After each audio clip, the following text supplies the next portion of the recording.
Hi అండి, అందరికి నమస్తే అండి. నా స్టైల్లో కాకరకాయ పులుసు చేస్తున్నా చూడండి. 2 ఉల్లిపాయలండి, టమోటాలు, కొంచెం నిమ్మకాయ సైజ్, చిన్న నిమ్మకాయ సైజ్ చింతపండు, పచ్చిమిర్చి, కాకరకాయలండి. అవన్నీ చక్కగా కడిగి పెట్టేసుకున్నాను ఆల్రెడీ.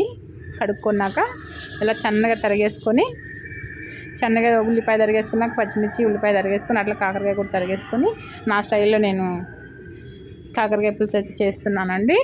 చూడండి, చాలా బాగుంటుంది. చపాతీకి బాగుంటుంది, రైస్కి బాగుంటుంది, రోటీకి బాగుంటుంది, జొన్న రొట్టెకి బాగుంటుంది, అన్నిటికీ చాలా బాగుంటుందండి. ఒకసారి ట్రై చేయండి. అసలు చేదు అనేది ఉండదండి. పిల్లలు చేదు ఉంటే తింటారు కదా కాకరకాయని. ఈ విధంగా చేయండి, తింటారు. చాలా బాగుంటుందండి, చాలా టేస్ట్ కూడా వస్తుంది. చూడండి, నా స్టైల్లో నేను ఎలా చేస్తున్నానో మీరు చూడండి.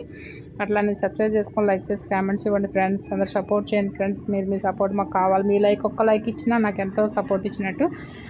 అలానే సపోర్ట్ చేయండి ఫ్రెండ్స్, ఛానల్ సపోర్ట్ చేయండి ఫ్రెండ్స్. చూడండి, సన్నగా తరిగి పెట్టేసుకున్నాం కదా. అలానే చూడండి, టమాటా కట్ చేసుకుని చూడండి, ఆయిల్ పెట్టేసుకొని గిన్నె పోసి 4 పావులు ఆయిల్ పోసుకున్నానండి. అట్లానే జీలకర్ర, అలానే ఆవాలు, కొన్ని మెంతులు. పులుసు కర్రీకి మెంతులు వేస్తేనే చాలా బాగుంటుందండి. కర్రీ అయినా టేస్ట్ ఉంటుంది. అట్లానే పచ్చిమిర్చి, ఉల్లిపాయ కొంచెం చేసుకున్నాక ఆయిల్ వేగేపాట బాగా వేగుతున్నాయి కదా, దాంట్లోనే కొంచెం మంచిగా మగ్గిన పాట కొంచెం కరివేపాకు వేస్తాను. కరివేపాకు కూర కొంచెం మగ్గించాక కొంచెం పసుపు, కొంచెం సాల్ట్ వేసేసుకొని, పులుసుకి ఏంటంటే కొంచెం తొందరగా ఉల్లిపాయ మగ్గుతుందండి. పసుపు ఉప్పు వేసిన మూలాన తొందరగా మగ్గుతుంది, బాగుంటుంది, తొందరగా అవుతుంది కర్రీ కూడా. చూడండి, తొందరగా మగ్గిపోయింది కదా.